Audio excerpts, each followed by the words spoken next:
a mudança na vida dos irmãos é muito importante, né? Quando nós amamos de verdade ao Senhor, né, e demonstramos isso não só de palavra, como o irmão está dizendo, mas na ação, né? O Senhor Deus, Ele é honrado, porque Jesus disse: aquele que tem os meus mandamentos e os guarda, esse é o que me ama. Porque o amor não está na expressão somente das palavras, como o irmão aqui, né, estreou na casa dele, mas sim na demonstração de mudanças. Porque o amor é visto no cuidado que o marido tem com a esposa, da esposa com o marido, como foi dito aqui, não é? Então, quando o irmão Kelly e o irmão Gustavo começaram a obedecer, se importaram, Deus começou a manifestar também a mudança e as bênçãos na vida dos irmãos.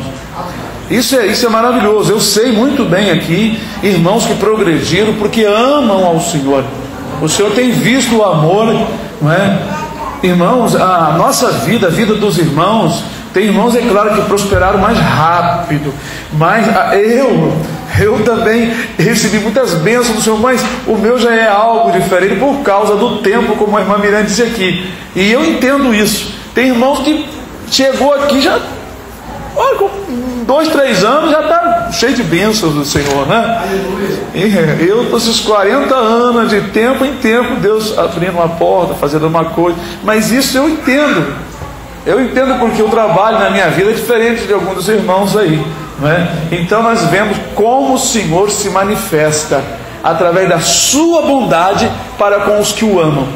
Quanto mais os irmãos abrir mão, não é, das coisas desta vida e amar e abrir o coração para o Senhor, mais os irmãos terão intimidade com Ele. Os irmãos bem sabem, né? Eu estou sempre lembrando os irmãos aquela palavra de João, né? Aquele que tem meus mandamentos e os guarda, isso aqui me ama, e aquele que me ama será amado meu Pai, e viremos para Ele, não é? E ele vai falando mais abaixo, e eu vou me manifestar a esta pessoa, vou me manifestar aquele que guarda o meu mandamento, aquele que está provando que me ama de verdade. Nós temos testemunho de crianças que têm encontro com Jesus, porque já estão adorando ao Senhor, já estão amando ao Senhor. Crianças de 6, 7 anos, 10 anos, estão na presença do Senhor, falando de Jesus com lágrimas nos olhos, como eu já vi. Criança falar a língua estranha e chorar ao mesmo tempo, coisa assim tremenda. Então tem criança que desperta o amor por Jesus. Eu despertei, eu fui despertado, né, a amar ao Senhor entre assim 18 anos, porque eu comecei com 16 anos e meio, mas o amor cresceu de verdade conforme as experiências foram assim aparecendo. Eu passei a entender o quanto o Senhor me amava, não é? Bendito seja o nome do Senhor. 1 Timóteo capítulo 1. Paulo, apóstolo de Jesus Cristo. Todos acharam? Amém. Paulo, apóstolo de Jesus Cristo, segundo o mandado de Deus, nosso Salvador, e do Senhor Jesus Cristo, esperança nossa, aleluia. A Timóteo, meu verdadeiro filho na fé, graça, misericórdia e paz da parte de Deus, nosso Pai, e de Cristo Jesus, nosso Senhor. Como te roguei quando parti para a Macedônia, que ficasses em Éfeso, para advertires a alguns que não ensinem outra doutrina, nem se deem a fábulas ou as genealogias intermináveis, que mais produzem questões do que edificação de Deus, que consiste na fé. Assim o faço agora. Ora, o fim do mandamento é a caridade de um coração puro e de uma boa consciência e de uma fé não fingida. Esse é o fim do mandamento. O fim do mandamento é o amor, não é?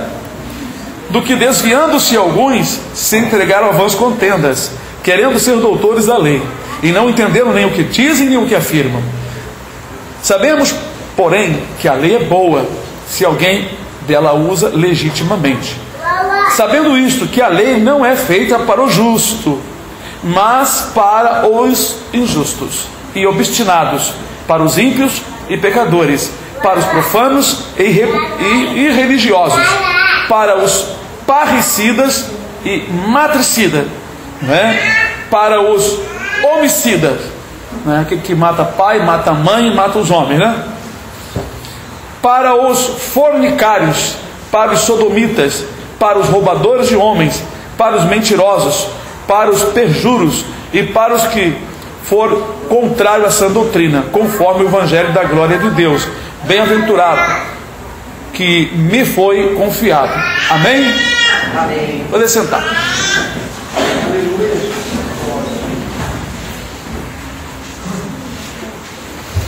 O apóstolo Paulo aqui, escrevendo a Timóteo, Timóteo era um discípulo, ele era mais novo, né?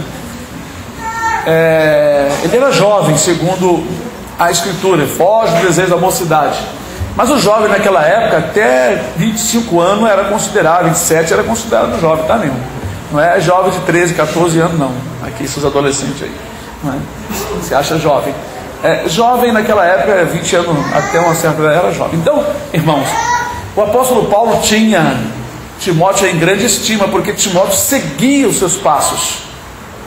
Timóteo era muito assim zeloso, e ele era muito observador do que o apóstolo Paulo ensinava. Ele tinha em grande consideração as palavras de Deus que o apóstolo São Paulo pregava, não é?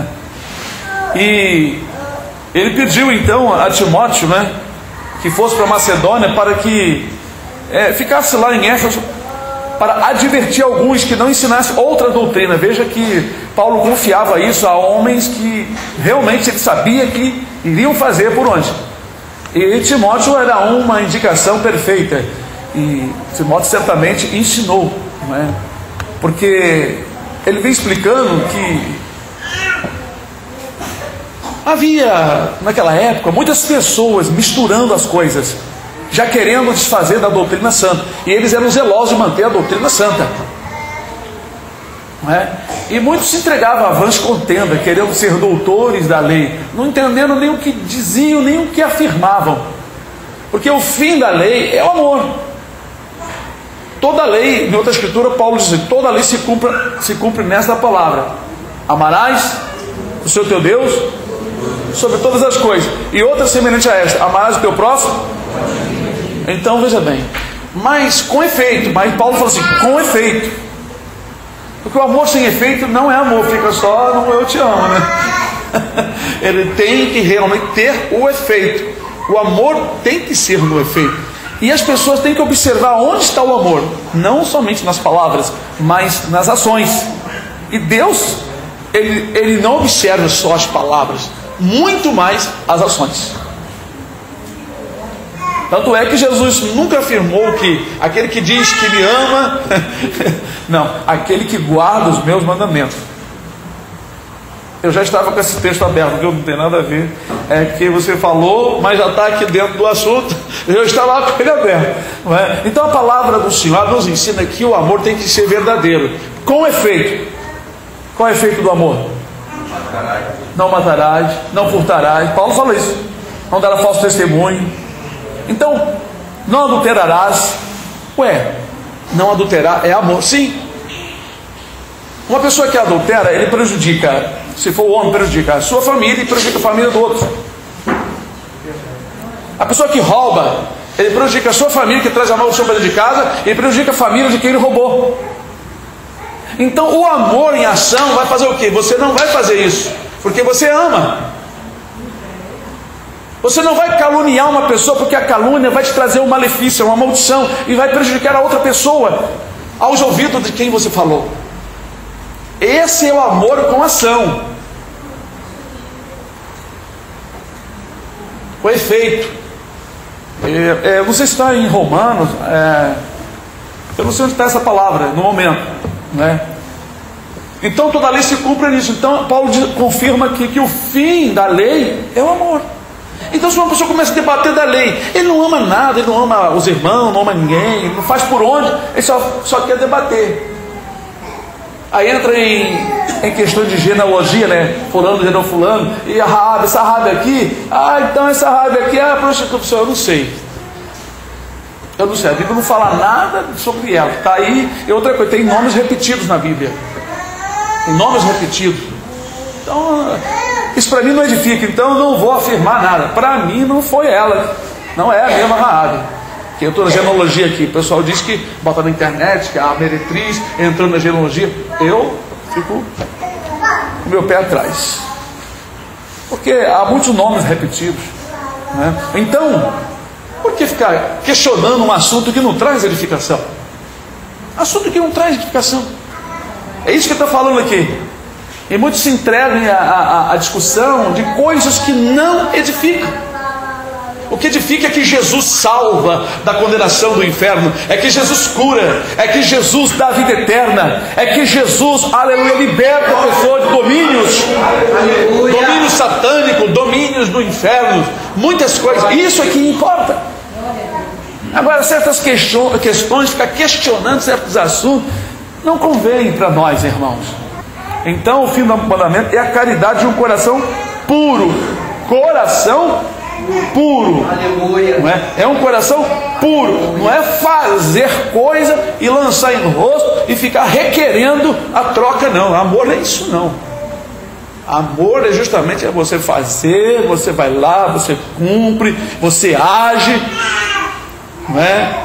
Eu sempre digo que tem pessoas que não falam eu te amo, mas ama mais do que aquele que fala eu te amo. Jesus nunca disse essa palavra para ninguém, mas ele mostrou pelo seu sofrimento que ele amava. Ele falou assim: eu vos tenho amado, né? Ele disse: eu vos tenho amado, mas assim pessoalmente, Pedro, eu te amo, Pedro, né? Mas ele demonstrou isso, não é? O quanto ele se desgastava, o quanto ele se entregou pelos seus discípulos. Ele disse: quem tem um amor maior do que este? De alguém dar a sua vida pelos seus amigos, aleluia, pelo seu irmão. Então ele estava chamando a atenção dos discípulos que o amor não deveria ser somente nas palavras ou frases, mas sim na demonstração de um cuidado, porque amor e caridade são coisas diferentes.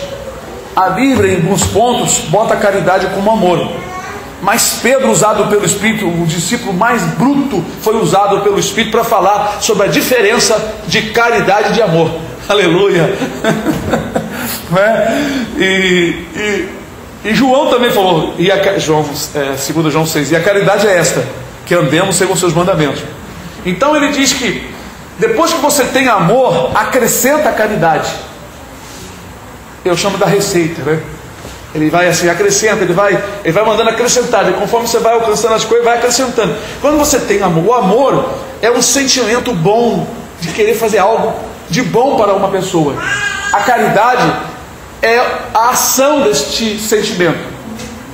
Eu sempre digo, o amor é uma árvore, a caridade é os frutos. Vamos lá, o amor é uma macieira, só uma comparação, tá? O amor é uma macieira, a caridade são as maçãs. Entenderam a comparação? Amém. Se você ama, você faz. Se o seu amor é verdadeiro, você faz. Se o senhor tem amor, um coração puro, você ama Jesus, você vai cumprir a palavra, porque você diz: eu amo meu Senhor de verdade. Mas não adianta eu dizer para você: Jesus, eu te amo, mais que a abelha ama a flor. Bonito cantar esse ano, né? Eu te amo. Será mesmo? E como é forte o meu amor. Então, irmãos, Jesus não quer essas expressões somente. Ele quer que nós entendamos que Ele é o amor de Deus, que nós devemos amá-lo acima de nossos filhos, acima dos nossos bens, acima das nossas riquezas, acima de tudo. Quando as pessoas não entendem o amor de verdade sobre a pessoa em Jesus, ele começa a desviar-se, não é? E a entregar avanços, contendas, né? E tratar de assuntos que não edificam, né? Como disse aqui no versículo 7, querendo ser doutores da lei, não entendendo nem o que dizem nem o que afirmam. Então ele diz aqui que a lei ela é boa. A lei de Deus, lá no Velho Testamento, é boa, se alguém usar dela legitimamente. Então ela é boa para nós. Mas diz aqui que a lei não foi feita para os justos. Com certeza. Deus no Velho Testamento, quando falou não adulterarás, não matarás, um monte de coisa, é porque a humanidade estava se entregando ao pecado. Então a lei é o freio, é uma espada que aponta assim, para isso, senão você vai se espetar na minha espada. A lei é como se considerada a espada, né? É passar a espada, quer dizer, passar a lei.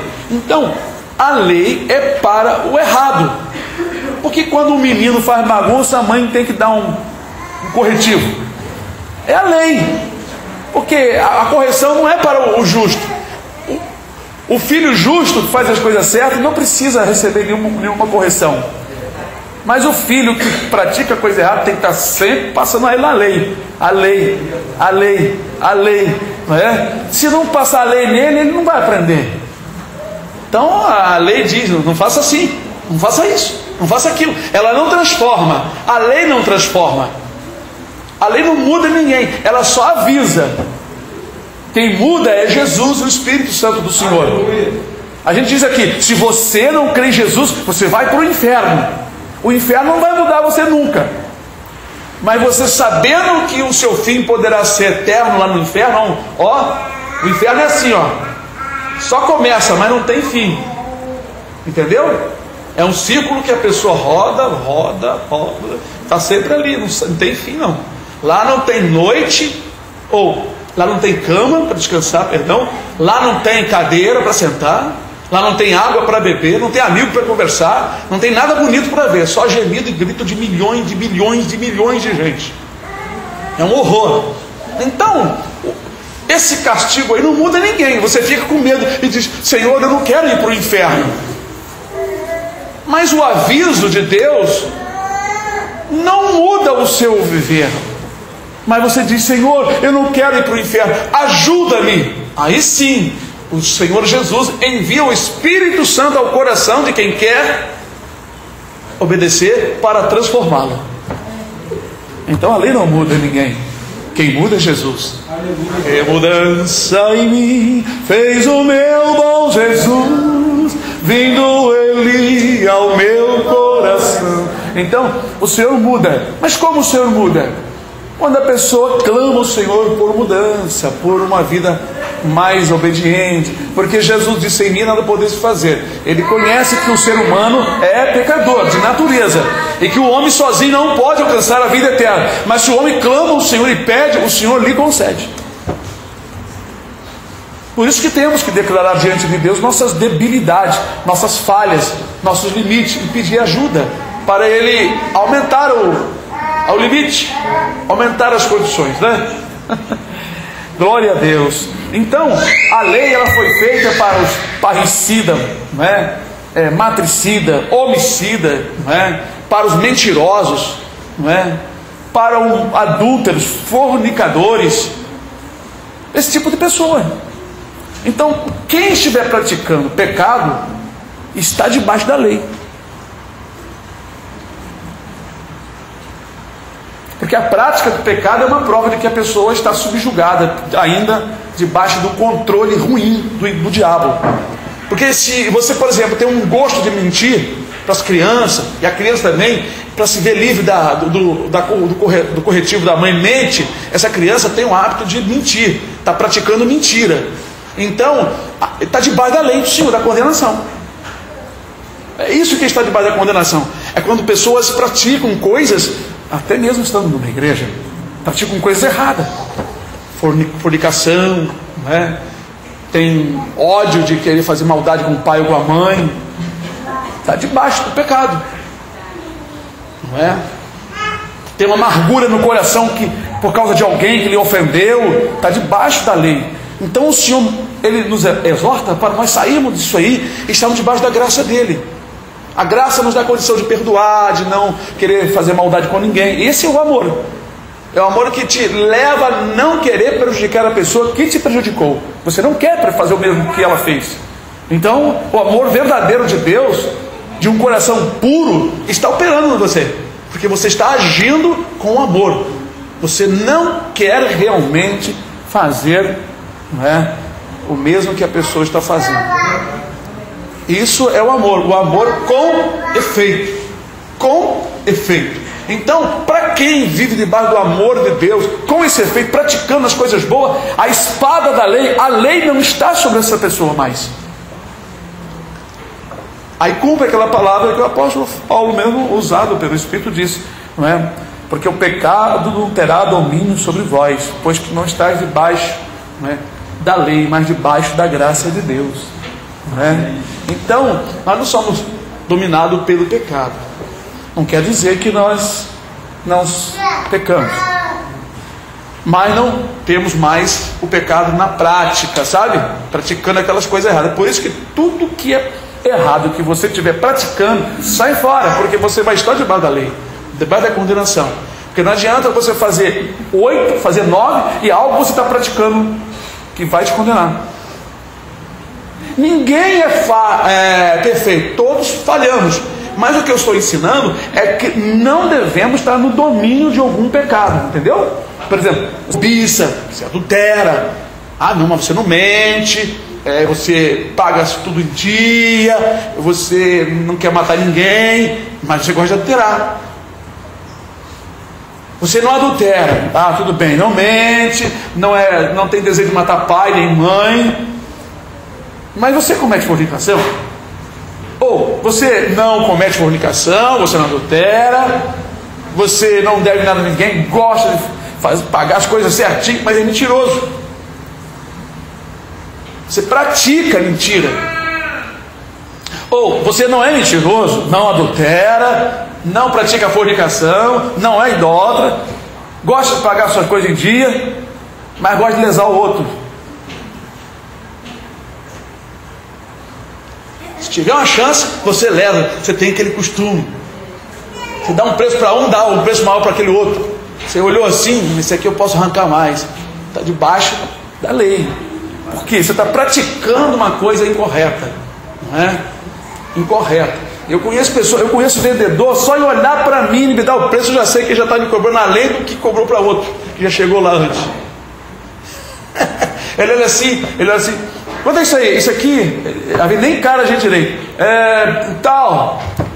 Aí fica todo sem grau o demônio que está ali, eu estou olhando para ele. Tá bom. É terrível, irmãos. Eu não gosto de comprar nada que eu tenho que perguntar para a pessoa. Esses vendedores que ficam vendendo objetos que não têm valor. Não é? Então, irmãos, se uma pessoa pratica algo, como diz a Bíblia, não é? Se nós obedecermos dela, mas formos transgressor de um mandamento, nós nos fazemos culpados do resto todinho. Tudo que você fez não tem nenhum valor. Por isso que conversão é conversão genuína, é 100%, não é a metade. Não adianta perdermos tempo na igreja.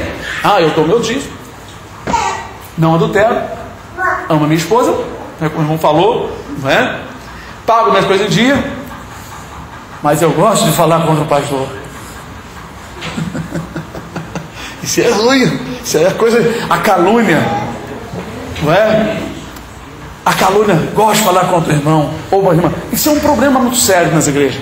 Por isso que a igreja precisa ter doutrina, ensinamento e orientações, para que Satanás não tenha nenhum membro no seu domínio, porque ele domina facilmente por esse sentimento, por esses gostos.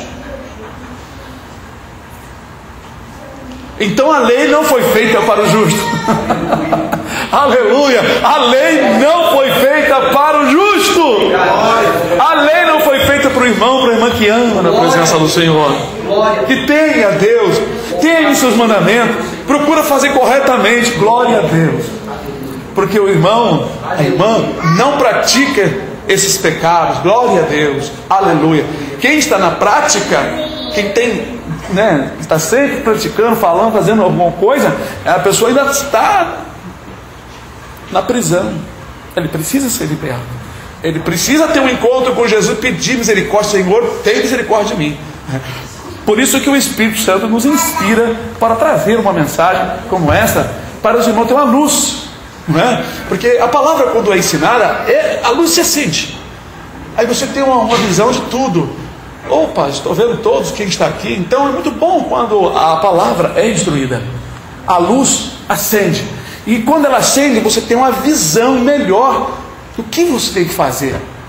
as coisas que tem que suceder corretamente. E aí você fica em paz com Deus. Amém, irmãos? Amém. Irmãos pensando aí, parece que a palavra fez muitos irmãos pensar, hein? Glória a Deus. Mas olha, irmão, vocês veem aqui como Paulo tinha o zelo. Ele mandou Timóteo lá nesse lugar para, cuidar da doutrina. Porque o cuidado do apóstolo Paulo, além de cuidar da doutrina, é para cuidar também do rebanho, né? O rebanho, o zelo do rebanho, perder a alma, uma alma ir para o inferno, é uma coisa muito ruim, irmão. Quando morre uma pessoa, esse negócio aí do pastor Fausto, mataram o pastor Fausto, eu fico pensando, será que estava preparado? Ah, meu Deus, queira Deus que esteve preparado. É muito ruim de saber, né?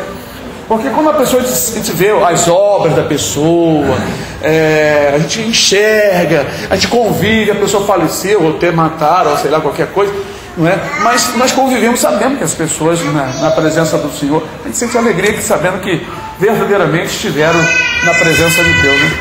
Mas outras que traz dúvida, a gente fica triste, hein? Então, os apóstolos, eles tinham um zelo muito grande com as almas. E, é claro,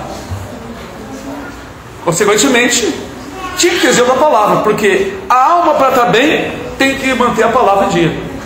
O provérbio diz, né? Não havendo profecia, o povo se corrompe. Não havendo sábia direção, o povo cai. Então, tem que ter zelo assim de quem está ensinando e se está ensinando corretinho. Porque uma igreja cheia não prova que vai todo mundo para o céu, não. O que prova que as pessoas vão para o céu são as suas ações em Cristo Jesus. Então levar os irmãos a amar a Cristo e fazer os irmãos enxergar que a obra que Jesus fez de grande amor, porque Deus amou o mundo de tal maneira que deu seu Filho único para que todo aquele que nele crê não pereça, mas tenha vida eterna. Por amor a Bíblia, foi por amor que ele morreu. Ele morreu por amor, sabendo que a sua morte ia resultar em bilhões, trilhões de vidas salvas fora do inferno para a vida eterna. É interessante isso. Sabe quando o irmão pensa que sabe que vai sofrer pela causa do Evangelho, mas que Deus vai salvar almas, o irmão se entrega para se gastar, se desgastar. Não importa se almas estão sendo salvas, eu quero isso porque eu sei que o Senhor se agrada disso. Quem levantou a mão, hein? Irmão Paulo? Sim, irmão Paulo. Essa parte que eu falou sobre o vendedor, eu fui comprar uma peça do céu, uma peça simplesinha, né? Aí eu cheguei com o vendedor, eu levei uma amostra no orçamento, ele pegou, olhou e me vendeu a peça. Eu cheguei lá, não era a peça, eu tinha colocado. Aí eu perguntei para ele, quanto que é? Ele falou, não lembro mais ou menos, R$38.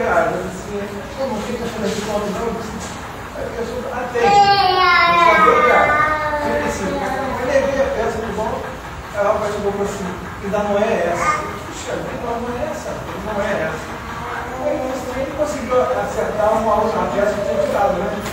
Aí eu voltei, depois que eu achei a nota, aí eu fui levar para ele. Mas eu não mostrei a nota. Assim, o outro vendedor, não para ele. Aí é o outro vendedor. Mas quanto que é essa peça aqui? Aí eu disse R$17. Mas ela manda aqui, rapaz, tem 7, R$2,5. Ele, quem foi? Rapaz, deixa eu pra lá. Eu sei que eu falei que você vai falar pra mim, não pegou isso não, porque vai acontecer isso aqui, ó. Aí ele ficou tão sem graça. Você vê na loja. Na loja fez isso. Agora imagina um vendedor assim que chega, você está assim, né? Quanto é que é isso aí? Aí olha para você, eu já logo vi. Não tem preço fixo. Irmão, mas é isso que acontece. Aí o que adianta, né? Vamos supor, irmão, tem vários irmãos que tem comércio e negócio, né? E muitos realmente fazem isso e diz que são servos de Deus. O servo de Deus tem que ter um valor que ele quer ganhar em cima e estabelecer, é X, acabou. Porque as pessoas serão condenadas por isso. O que adianta então? Ganhar o mundo todo e perder a salvação da sua alma, não é? Então, está aqui a palavra do Senhor. Vamos atentar para ela e que Deus vai nos abençoar. Amém, irmãos? Amém.